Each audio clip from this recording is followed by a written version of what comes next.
Hello everybody, welcome to another video. My name is Infiniti, and if you don't know, I'm the face, the voice, and the hands behind all the content here under Infiniti Crafting Co. and behind the website InfinitiCraftingCompany.com. Today, I am bringing you guys channel chat 127. I will be answering another community question today, so I'm excited about that. I almost didn't come on today. I don't know if I've just been exhausted or what, but as it were, I just needed a decent night's rest and a little caffeine, coffee, whatever, one and the same, and now we're good to go. So, first and foremost, I have progressed aggressively on this sweater, and I am so happy that the back is coming along really good. At first, I was confusing myself because I'm like, this does not look like the front of this sweater vest, which is pretty much right here. And I was looking at it, and I was looking at this, I'm like, wait a minute, this is the back panel. So that crisis averted on that one. In most recent news, yesterday we hit 13K here on YouTube, so that was really exciting for me, and thank you guys so much for tuning in and subscribing and just supporting en masse, because otherwise I wouldn't do half the stuff that I am doing now. What else? Oh my gosh. So before we dive into the question for the day, I was scrolling down Twitter, and I saw where YouTube is doing another one of its lovely updates for creators, which, yay. Usually I don't take the time out to complain about social media updates on my channel chats, but I'm a little concerned about this one because they are deciding to eliminate links in people's shorts feeds, so in the descriptions, which y'all can let me know in the comments below. I typically don't notice a description box, and literally the only reason I know they're there is because I upload shorts to this channel. But that being said, the shorts are a way for people to get more reach naturally, because the platform is trying to compete with Instagram and TikTok in that sense. So a lot of us creators, crafters, small business people use shorts to promote their businesses and their websites and whatnots, and it just seems to me that this is going to be kind of ineffective. What they're planning on doing is implementing kind of a link in bio type deal like they do on Instagram and other platforms, and I don't know, like, for me personally, right, on Instagram, it is very unlikely for people to like just see a short or a reel or something and like, oh my gosh, let me go to their profile. Like, most people just kind of follow from the video directly. They're not necessarily going to want to go and explore to hunt down your links and things like that. And so that comes as a bit of a concern, considering a lot of us link to either affiliate products or we link to our websites and whatnots, and so making those links directly unclickable seems like a problem. Now, they allege that by the end of September they're going to have some kind of alternative to this. They ultimately claim that it's because of the spam and whatnots that people deal with in their comment sections, and like impersonation and scams and things like that, which I'm all for protecting the the data and whatnots of people who are in your community. I'm all for that. I don't know, I feel kind of iffy about that. If anything, I would think that improving the system where you can filter things, like maybe other people commenting can't link in your comment section, that would be a big help, because a lot of us, like I said, link to our websites and affiliate links in that top pinned comment on the shorts feed. And then I think I also heard that in the long form videos also, those description boxes, I'm not certain, but I think they are going to eliminate the ability for you to link your other social media in the description box, again opting for that thing in the link in the bio. Oh my god. So all that to say,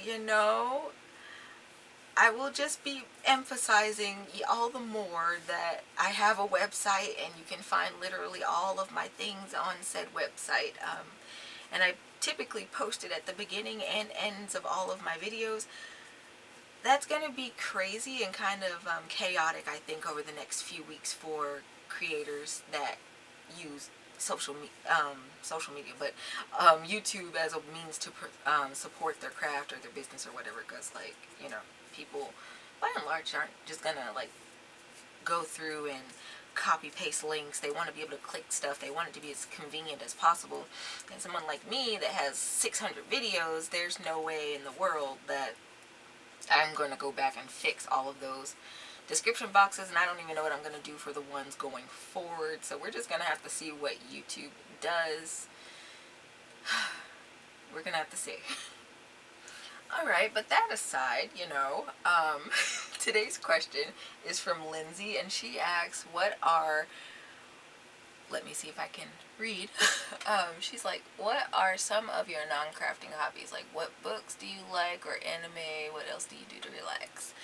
So, as it were, I'm kind of boring.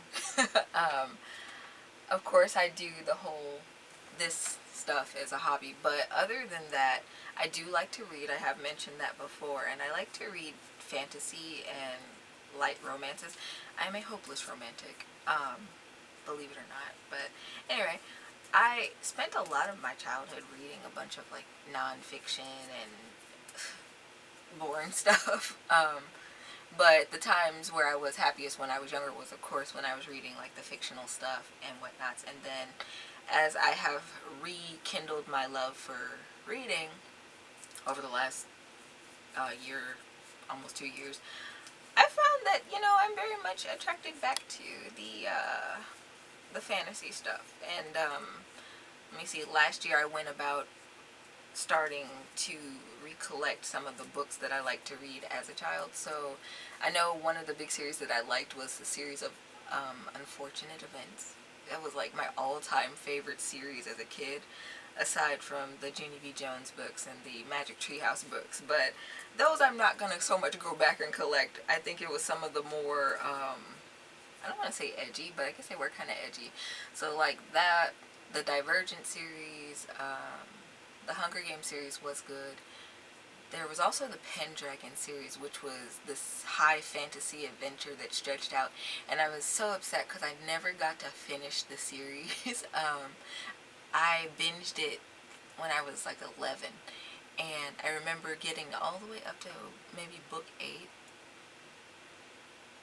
I only had 2 or 3 books left in the series. And my mom was like, you need to start reading fantasy books. And I was like, so, I never got to finish that series, but hopefully at some point, once I get everything sorted out with my teeth and whatnot, I can go back and find that complete series and not only add it to my book collection, but also complete it.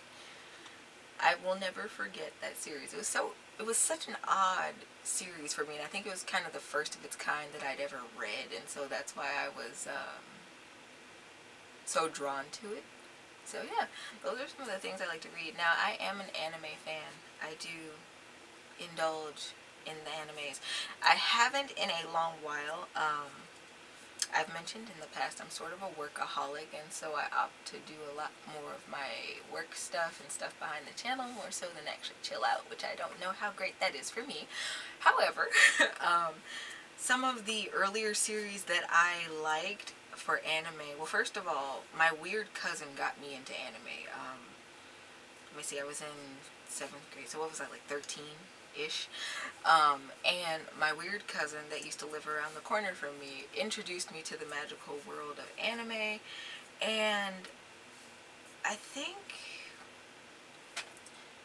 yeah, she recommended me this horror fantasy anime, and it was surprisingly not too spooky. I think it was Umineko. I don't remember the English name for it. I was very much one of those weebs, and so I would just go with the Romanji characters instead of the English, so I was definitely a subs above dubs person. Wait, was I? No, in the beginning I think I did watch dubs strictly, and then after my favorite website went down, I started just watching strictly subs, and I thought they were better, and so anyway, I tend to fall to that side. But recently I indoctrinated my brother into Dragon Ball, and I which was an anime that I didn't know was an anime when I was a young child, and it's something that I had grown up with. And I'm like, you can watch it, sure. And I got to rehear all of that in English, and it was so weird. It was so weird. It's something, I don't know about the audio thing. I guess after a while, when you're listening to something in another language and then it turns over to English, it doesn't sound that great anymore. But nonetheless, I trend towards action packed. I also like psychological thrillers from time to time. So Parasite the Maxim was really good. Death Note was also one of my favorites of all time. Then I think after that, either before or after that, I got into Full Metal Alchemist, which was a good storyline. I read the manga for that one actually, and then I went into the anime, which I watched in dub, that I do remember. But what else is on my list of things? I tend to stray away from the super like honey sweet titles. And anything magical girls is kind of cringe past Sailor Moon. So yeah, I guess that kind of goes hand in hand with my I want to say fashion sense, but I was trying to think about the stuff that I actually do sit up and craft. It's always colorful, so maybe not. What else? What else? What else? I know when Black Butler, well, not when it came out, but one of the other first animes I watched was Black Butler. That one was pretty good until I read most of the manga, and I forgot when I dropped off of it, but I was like, the manga's a lot better. They strayed a lot from the storyline, but I learned later on in the time that I was watching anime that most of the series do stray away from the manga. Fruits Basket was another good one, speaking of straying from plots. Fruits Basket was good. I did enjoy the first run of it. I know they recently redid it. I had planned on going through and watching the reboot of it because I heard it was closer to the manga storyline, which the manga was it was good. I think I cried over that one. But I haven't done that yet, and I also have not caught up on series that I was more previously watching, like Demon Slayer and My Hero. And I don't know when I'm gonna get to that. So I think that's why I was partially planning on just clearing out my winter break, because I want to sit back and binge stuff and just actually relax. So that might be what I end up doing. But yeah, most of the time I don't even turn my TV on anymore. So that kind of makes it difficult to watch anime so much these days. But other than that, I do like to spend time in my garden. I like to plant vegetables and things, herbs, a lot of herbs. So this year, the only things that survived in my home garden were my herbs, and so I have basil to go harvest, and I think my mint plant's fried, except for my lemon balm. So I do have that. This year I got comfrey growing out there because I little tidbit, I like to make salves and oils and stuff for different remedies, and so comfrey's a good thingy madoodle to use for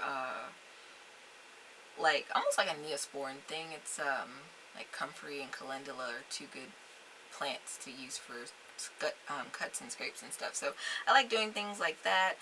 I am going to probably end up making a citronella oil this winter because I have a lot of it. These plants grew bigger than the ones that I got last year. I bought them off of this nursery because the seeds that I had just did not want to germinate, and so I got frustrated and I'm like, I need these citronella plants because mosquitoes here in Missouri, they are angry creatures, and they like my backyard for whatever reason.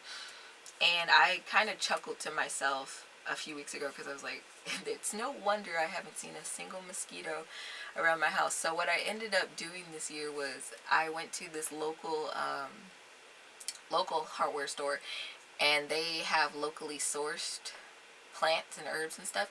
So I bought 2 lemongrass plants because I can literally never find it here in the city. And so I got those 2, and I got those out in some big pots out there, and they are monstrous. I don't even think I put anything in the soil other than the plant. And they are monstrous, and I think that's part and parcel because of the rainwater. But anyway, they're huge. I have no idea what I'm gonna do with them. It'd be a pity to just let those lemongrass plants die. But I digress. I had mint plants out there, but like I said, they fried in the sun. I don't understand why they died like that. But anyway, and then I have the lemon balm, which is part of the mint family, and that repels things. And what else do I have out there? The citronella is on the front. So altogether, I have like 3 or 4 different plants out there that mosquitoes hate and other biting bugs hate. And so it's really no wonder that I haven't been eaten alive when I've been outside this year. So that's pretty good. But yeah, typically I like to grow vegetables and such. And it's really funny, the thing with my plants, I can't keep succulents alive to save my life. And they say that those are supposed to be the easiest things to take care of, but I beg to differ. Literally every cactus that I've ever purchased, every jade plant I've ever purchased has withered and died.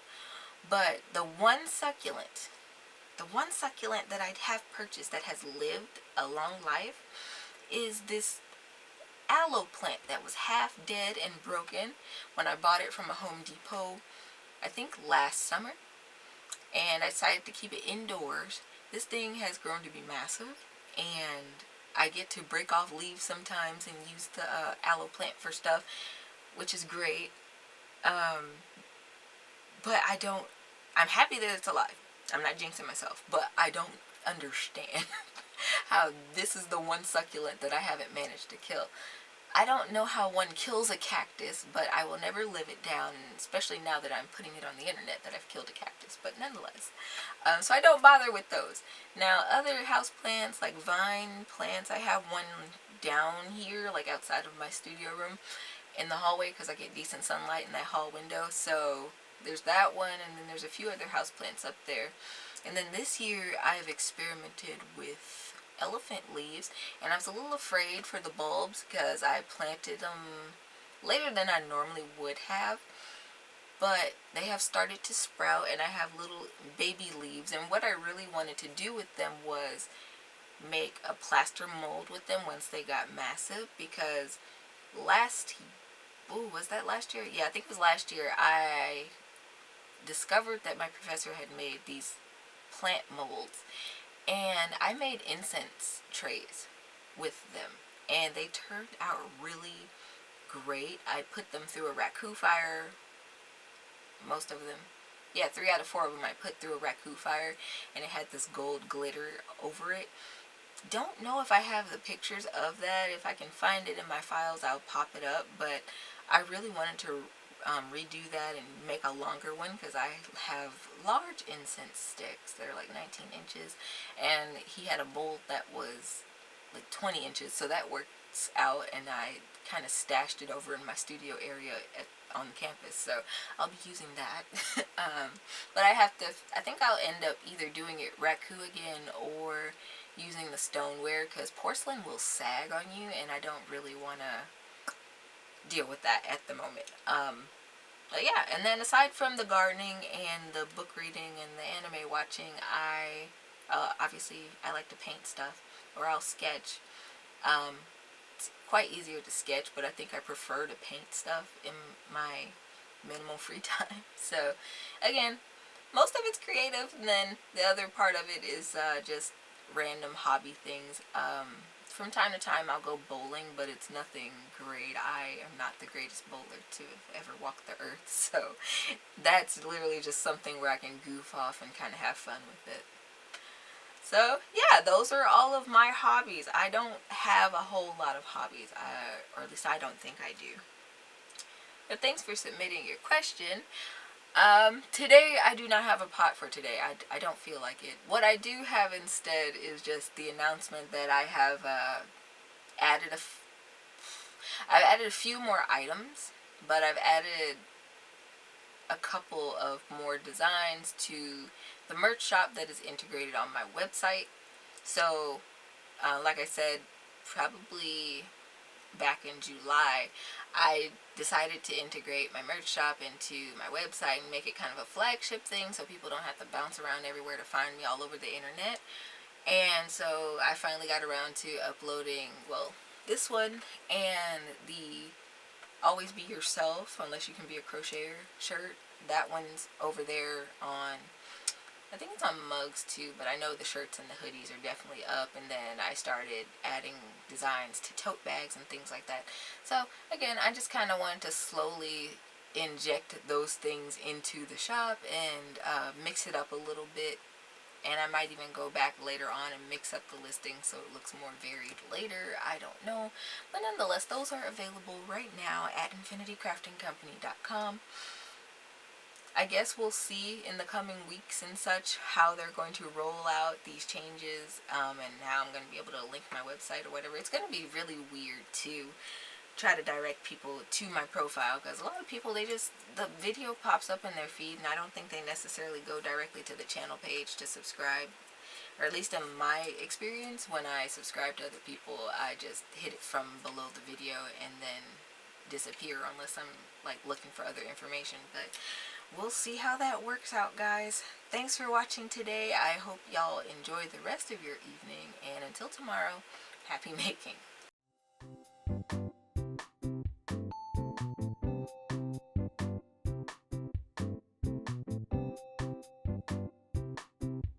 I also just wanted to mention I did put up the Mountain Forager Garden Shrug under the Hey Craftpreneur program. So if you are looking to knit that pattern, it is now up alongside the recorded tutorials.